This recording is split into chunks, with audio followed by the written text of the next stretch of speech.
Queridos amigos, luz do mundo e sal da terra, bom dia, boa tarde, boa noite, meu nome é Dario Bueno e também sou conhecido como Burro. Fui vereador em Jacareí, cidade do interior do estado de São Paulo. Como a gente sempre começa a nossa conversa sobre o voto Educa, bem-aventurado é o povo cujo Deus é o Senhor.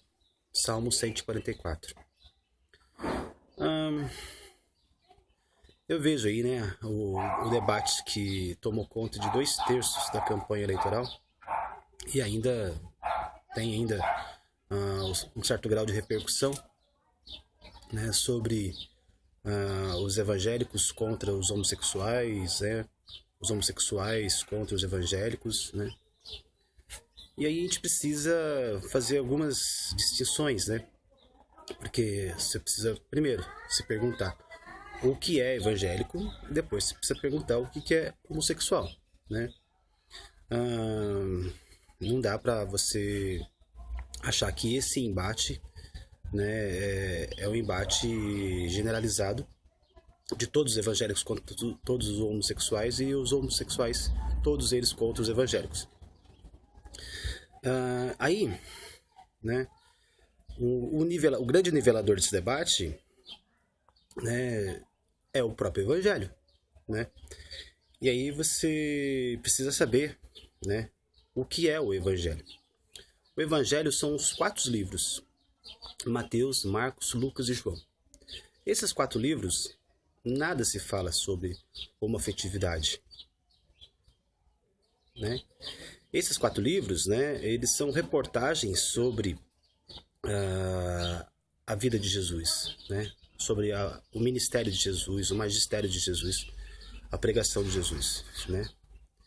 E nesses 4 livros, né, e é bom lembrar que às vezes as pessoas não têm essa informação primária, Jesus não escreveu nada, né? Os 4 evangelhos, eles são reportagens, né, sobre a vida de Jesus, sobre a prática de Jesus. E isso, como toda reportagem, é um exercício de imprensa, e a gente tem que ter, né, para ter uma relação saudável entre o mundo, né, e os fatos, a gente precisa desconfiar da imprensa, né? Primeiro, porque os evangelistas, eles são ideologicamente, né, comprometidos com a divulgação da vida de Jesus, das ideias de Jesus, né? Esse é um ponto, né? Então, assim, não é uma reportagem isenta, é uma reportagem tendenciosa, certo? Esse comportamento da imprensa, ela continua até hoje, né? Então, assim, Jesus não escreveu nada, né? Desses 4 evangelistas, 2 foram apóstolos, 2, tá? João foi apóstolo e Mateus foi apóstolo. E João escreveu, né? Foi o último evangelista a escrever. Então demorou-se muito tempo para que João escrevesse o evangelho, tá? Então, assim, se atentem a esses fatos, né? Os demais livros que compõem a Bíblia, e a Bíblia é uma biblioteca, é uma compilação de livros, né, considerados sagrados pelos judeus, né? A Bíblia, né, todos os outros livros são comentários sobre Jesus. O Antigo Testamento, com os profetas e Moisés, né, anunciando a vinda do Messias, né? E os livros depois, né? A maior parte do Novo Testamento são livros do Paulo. Do Paulo testemunhando que Jesus era o Messias. Então, assim, e foi Paulo que organizou o cristianismo. Jesus não se propôs a isso. Tá? Então, assim, a lei foi dada por Moisés, né? E a graça e verdade foi dada por Jesus, né? E por que eu falo tudo isso, né? Porque quem menciona sobre o homossexualismo na Bíblia, né? No Novo Testamento é Paulo, na carta aos Romanos, né? E no Velho Testamento tem lá, no Levíticos, né, um versículo fazendo menção ao homossexualismo, né, dizendo que isso aí é contra. Bom, vamos imaginar, assim, agora tem que fazer um exercício de contextualização, né? Os judeus, os hebreus, eles saíram do cativeiro do Egito, né? O que seria a população de hebreus para conseguir fazer esse êxodo, né? A gente sabe que uma cidade, né, gloriosa na antiguidade tinha 30 mil pessoas, 40 mil pessoas, 50 mil pessoas. Grandes impérios eram 200 mil pessoas. Poxa, é uma realidade totalmente diferente da nossa. E os levitas, né, que é a tribo que foi responsável pelo trabalho de doutrinação de todas as tribos, entre as 12 tribos de Israel, né, os levitas assumiram o compromisso do sacerdócio e da doutrinação. É muito claro que o projeto dos hebreus era multiplicar a população. E aí a homoafetividade, ela vai contra esse princípio da procriação, né? Se você promove a homoafetividade, você vai ter uma população reduzida. Agora, se você rejeita a homoafetividade, você vai ter uma população crescendo, seja de maneira responsável ou irresponsável, né? Ela vai crescer, né? E o projeto, né, dos hebreus naquele momento era de multiplicar, se tornar uma grande nação. Então, assim, é uma realidade totalmente diferente da nossa hoje. Hoje nós vivemos uma superpopulação, né? E depois, do Romanos, né, o Paulo, ele não considera a homossexualidade um comportamento ideal. Por quê? Né? Porque ele queria criar uma identidade, né?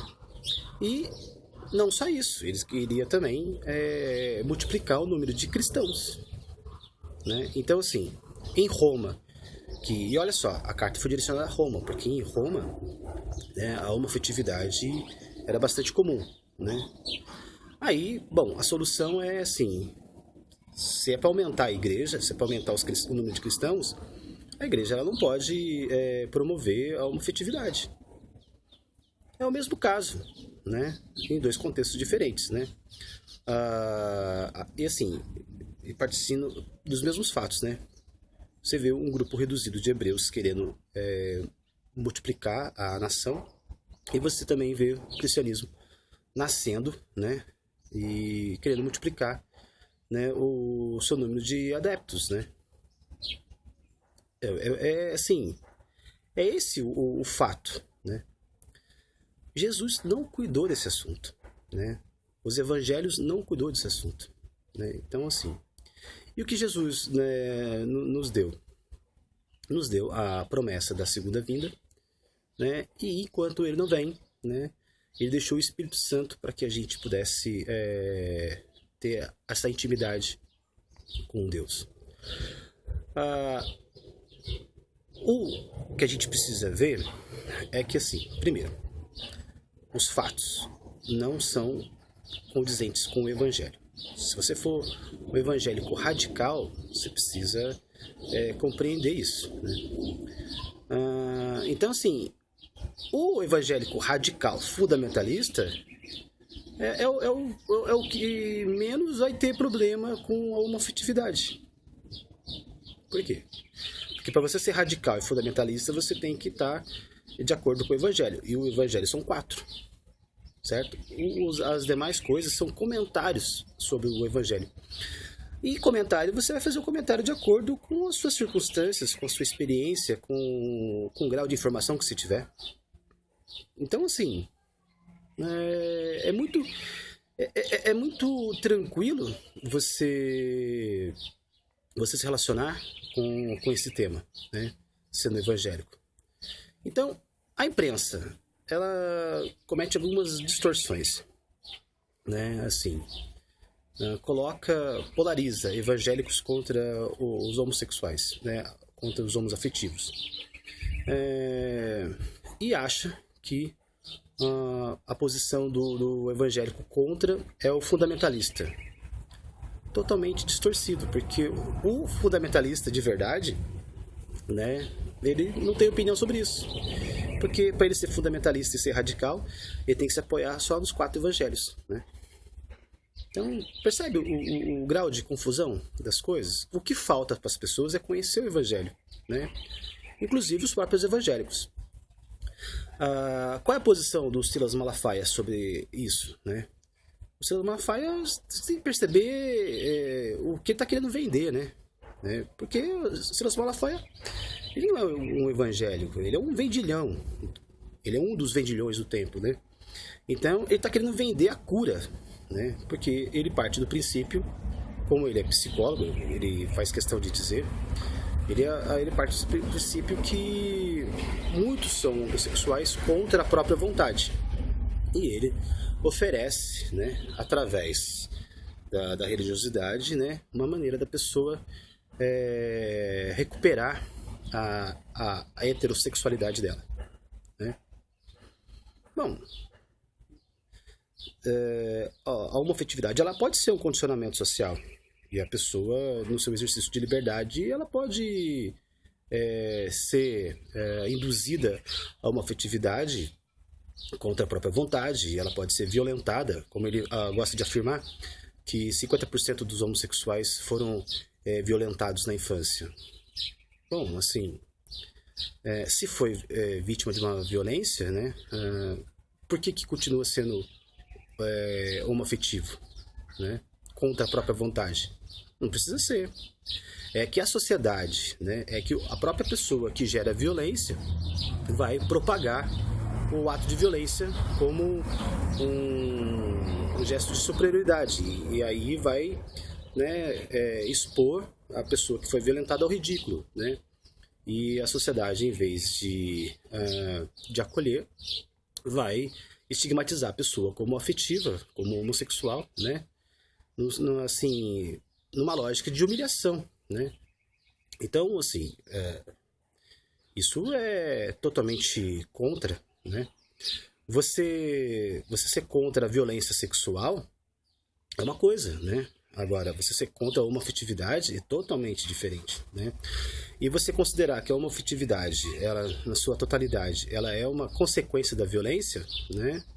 Também é bastante perigoso, né? Porque pode ser que seja e pode ser que não seja, né? Então a gente precisa ter a prática da verdade, porque a graça, né, e a liberdade, ela é proporcional ao grau de verdade, e a verdade que vai nos libertar, né? Então a gente precisa da fé, né? Então o nosso gesto do evangelho é amar o próximo, né? E compreender as razões e as verdades que estão aí circulando, né? A imprensa é falha, né? E assim, muitas vezes falha por incompetência e muitas vezes falha por má fé, né? A imprensa ela não é independente, ela atende à vontade dos seus anunciantes, né? A imprensa não sobrevive de assinaturas, né? Quem é que vai gastar seu dinheiro para ler tanta besteira, né? A sociedade ela não é idiota a esse ponto, né? Então a imprensa ela é patrocinada pelos anunciantes. A gente precisa conhecer os interesses dos anunciantes, né? Para saber o que é e o que não é, né? Então assim, o nivelador do debate entre evangélicos, né, tidos como fundamentalistas e a homoafetividade é o próprio evangelho, né? E o nivelador da imprensa são os seus anunciantes, né? É isso que a gente precisa considerar. Caros Caleteia para todos vocês.